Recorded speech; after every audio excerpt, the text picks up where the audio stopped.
Hi guys, welcome to my channel. Today I'm going to talk about how you can eat better so that you can feel better. So I was talking to a friend today who is going through some hard times and they are quite depressed at this very moment, and they was asking me how they can feel better and what tips I can give them or any advice at all, because I was depressed a long time ago and the way that I got through it was,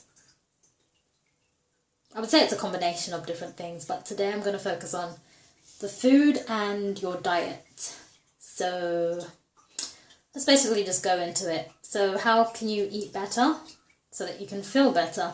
Well, first of all, your diet is like your fuel basically. What you put in your body is what's going to fuel you throughout the day, and it's going to determine how you feel, especially at certain points in the day, and it's going to allow you to not crash and have a burnout of energy.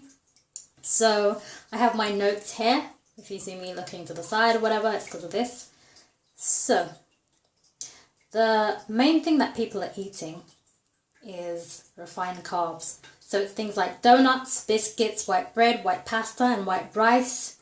And what you want to do is replace those refined carbs for the brown stuff. When I say the brown stuff, I just mean brown bread, brown rice, brown pasta, and even brown sugar as well. Say no to white sugar.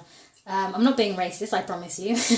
But brown sugar, it's the pure sugar and it hasn't been bleached. The white one has actually been bleached to make it that colour. So if you're someone who likes your sugar, I would recommend that you limit your intake of sugar and make sure that it's brown sugar. And if you want to try something different, you could actually go for coconut sugar. It's also brown and it's a natural sugar that comes from coconuts.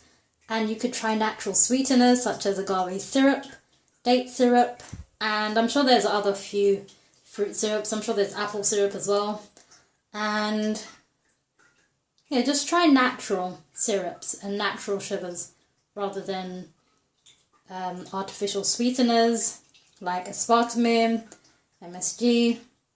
And artificial sugars are basically the sugars that you find in drinks, especially fizzy drinks such as Coke, Pepsi, Tango, Sprite, all of those drinks. I would actually recommend that you take those drinks out of your diet. I would say within 2 months, if you remove the refined carbs and the sugars and the fizzy drinks from your diet, you'll see a noticeable difference. If you're having trouble with depression, feeling down, even your body, your weight, you'll see a noticeable difference if you take out these things from your diet. And let's see what else is there. Yeah, so the artificial sweeteners, they actually decrease your serotonin levels, and what they do is they give you an instant high, basically, and then you feel an instant crash.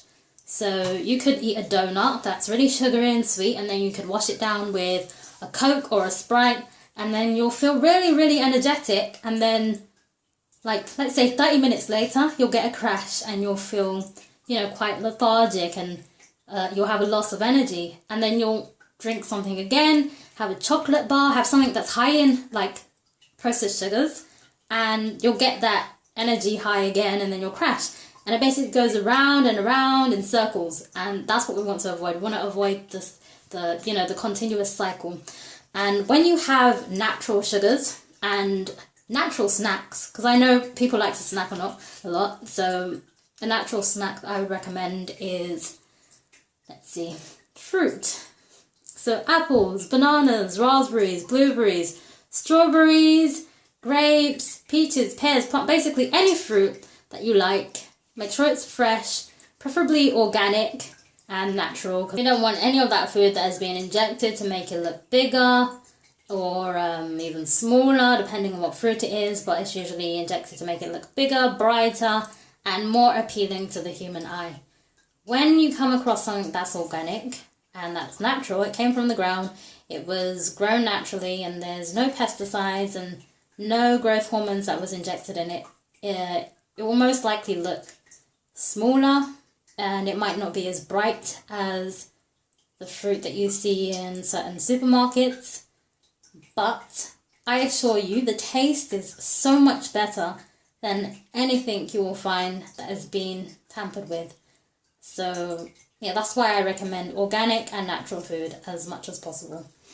But don't worry if you can't get your hands on it. I would say more fruit is better than none. So where are we? Yeah, so we were talking about the crash. So when you have natural sugar or like a natural snack, which I recommend is fruit, or you can, like if you like chocolate, I recommend having dark chocolate or a mixture of the milk chocolate and the dark chocolate, and make sure there's no artificial this, no artificial that, because, you know, just read the packaging and just scan it and you'll see the ingredients that are in there. If you notice that there's something that you can't actually understand it, you don't know what it is, you don't know what that ingredient is, then don't buy it. And yeah, so if you have a fruit, let's say you have a banana, you have a or even a milkshake that's not made with milk because I'm vegan life. So you have a milkshake or a smoothie that's made with vegetable milk such as almond milk, soy milk, you know. So if you have one of those, you'll slowly increase your energy, and rather than having an instant energy boost, it will, you know, you'll feel it gradually, and that's the same amount of time it will take to go down. So you'll get a nice gradual energy boost, and then it will gradually go down, but it won't go fast. It won't be like, you know, in an instant. Like energy wouldn't go down or deplete. It wouldn't be like you eating a sugary snack such as a donut or a breakfast bar, for example, because those breakfast bars, they contain artificial sweeteners and they contain hidden E numbers and this and that, and, you know, things like that you have to look out for. So yeah, okay, that's organic sweeteners, we covered that. And the next thing is trans fats. Trans fats and hydrogenated fats are basically found in fried foods. So if you like a fry up, I'm from London, so there's a lot of people that like an English fry up, which is basically bacon, sausages, might have a hash brown, the omelette, and basically anything that you can find to fry. You'll fry it and then you'll put it on the plate and then you'll just, you know, eat up. And there's so much grease and so much salt and unnecessary sugar that is in that, and you don't want any of that, okay? Because when it comes to trans fats and hydrogenated fats, they actually increase the risk of having heart disease and many of the diseases that people face today. And I would suggest limiting your intake of fried food. Because if you actually like really genuinely enjoy fried food, I wouldn't tell you to, or I wouldn't suggest that you cut out completely. Unless you're a health freak, of course. But, you know, you have to enjoy your food. So I would say limit your intake of it to something like once every 2 weeks. Or if you're trying to wean yourself off of it, do it gradually. So if you're someone that has a fry up, let's say 3 times a week, limit it to 2 times a week. And then 2 weeks after that, limit it to once a week. And then a week after that, or 2 weeks after that, limit it to never. You know, just go at your own pace basically and limit things as and when you feel you're ready to. So yeah, if you want to improve the way you're feeling, I suggest that you don't have fried foods on a regular basis. And what I would suggest to fry with, rather than using sunflower oil or vegetable oil, I would suggest using organic extra virgin olive oil or a coconut oil, because the coconut oil it has something called lauric acid in it, and it boosts your immune system, and it has antimicrobial properties. Sorry, I can't speak today. Antimicrobial properties. And yeah, it's very good for you. It tastes nice, and you don't have to get a brand of coconut oil that, you know, has the coconut taste in it if you don't like it. But I would recommend coconut oil because it's great for cooking, great for frying, it's great for baking, it's great for actually spreading on bread or toast. It's great for anything that you can, you know, find to put in. And me personally, I use it to make curries. So I would use the coconut oil, and then I'd use the coconut milk, and then mix it together, put it in the curry, whichever, you know, if the recipe calls for it, and it tastes really nice, it tastes decent. Yeah, so I would say no to fried foods because they will mess up your body. They will clog your arteries with all that grease and that fat, and that's something that we don't want. And next on the list is processed foods. So processed foods, if you eat them a lot, studies have been shown that people who eat a lot of processed foods, they're more prone to depression than people who don't eat processed foods or don't eat that much processed foods. So a processed food is anything that comes in a package. It's pre-made, it's already made, so think ready meals, think chips or crisps for people in the UK. Think just anything that is made in a package and it comes pre-made and you did not make it, you did not sit in the kitchen and cook all of that yourself. So yeah, processed foods, they're not really good for you, I would say. All of those snacks that you would buy, all of those things like you would buy to save time, maybe you want to save money, cut corners, I would say processed foods every once in a while, it's not that bad. But again, everything has to be in balance, so obviously limit them. If you want to feel better, stop eating so much processed foods. And try and make your processed food. Try and make, all of the processed foods that you eat, try and make them at home, okay? So let's say someone likes processed macaroni cheese. You can make that at home. It's very easy. You just get the pasta, you get the cheese, you get the cheese sauce, and you can follow a recipe. I have loads of recipes that I can share with you, and I'm vegan, so, I'll give you a vegan recipe if you want to.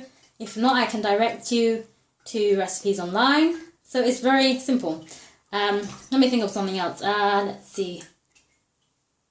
Okay, so let's think of chips. In the UK, we call them chips. And in the States, I think you guys call them steak chips or steak fries. I'm not sure. Steak something. Steak cut.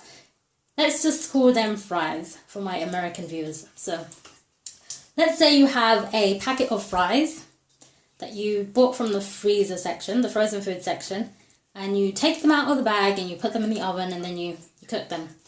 Well, technically that is processed because it's already made and all you're doing is taking it out of the packet and putting it into the oven. So a way to, not have processed foods, not have processed chips or fries, is to buy the potatoes, you peel them, you can season them with whatever seasonings you want. You can just do a little bit of salt, a little bit of pepper, and season them, put the oil on them, and then put them in the oven for about 20 minutes, and then you have your fries.